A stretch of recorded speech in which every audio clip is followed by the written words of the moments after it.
Hello again, Dave Blum here with Dr. Clue Team Building. In my previous video, I talked about the first two elements of trust, competence and reliability. And today I'd like to discuss the final three, sincerity, caring, and transparency. It's 1981, Pomona College, Claremont, California. I'm a freshman wandering around campus when I stumble upon the school store. And outside on a rack is the coolest t-shirt I've ever seen. It's blue with flowers. It's got the words Pomona on it, and I just love it. And so, when no one is looking, I take it and I run away. I have no idea what I was thinking. But all I can think of is that maybe it was because my prefrontal cortex was not completed.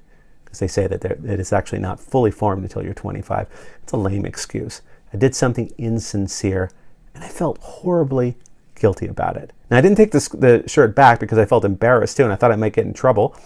I was only 18 years old, but I did feel really bad about it, and I never wore it, and eventually I threw it away.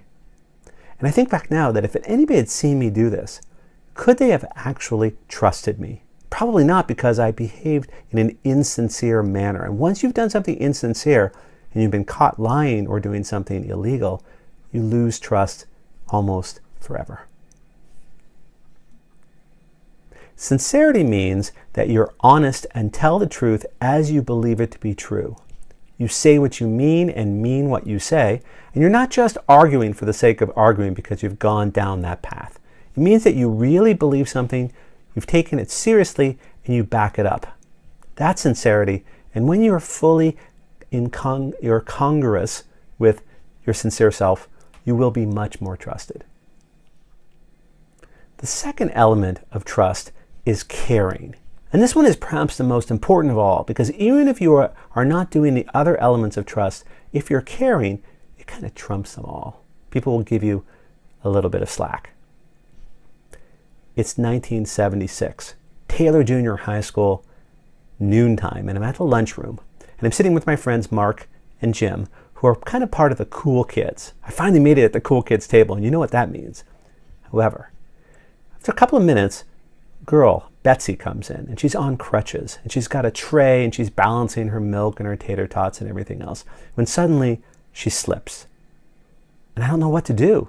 And I stand up, and I'm about to reach out and help her, when I look down and I look at my friends, and I think, oh my goodness, if I do that, I'm not cool. I might lose my reputation.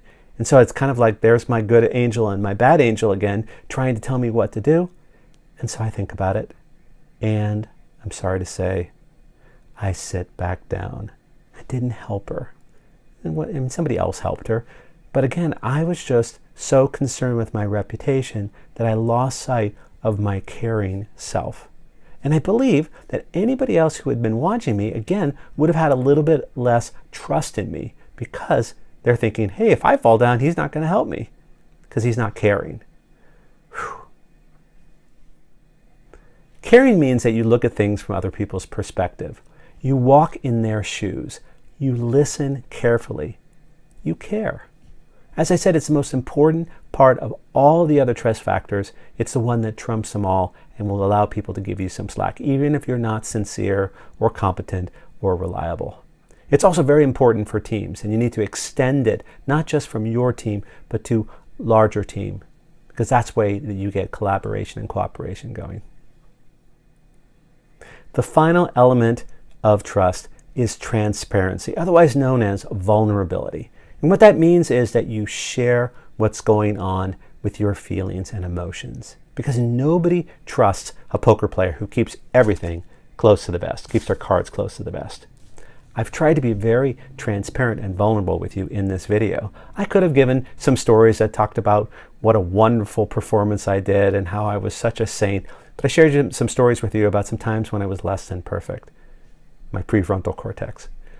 And I hope that it developed some trust in you that this guy is not perfect. And that's what you want to do with transparency, is you don't want to put on airs, you don't want to be pretentious. You do want to be real and share with people your inner life. Transparency and vulnerability. Hope it worked. So there you have it. We had 5 elements of trust: competence, reliability, sincerity, caring, and transparency. I'm sorry I don't have a cool mnemonic or an acronym for this, but these are the 5 elements.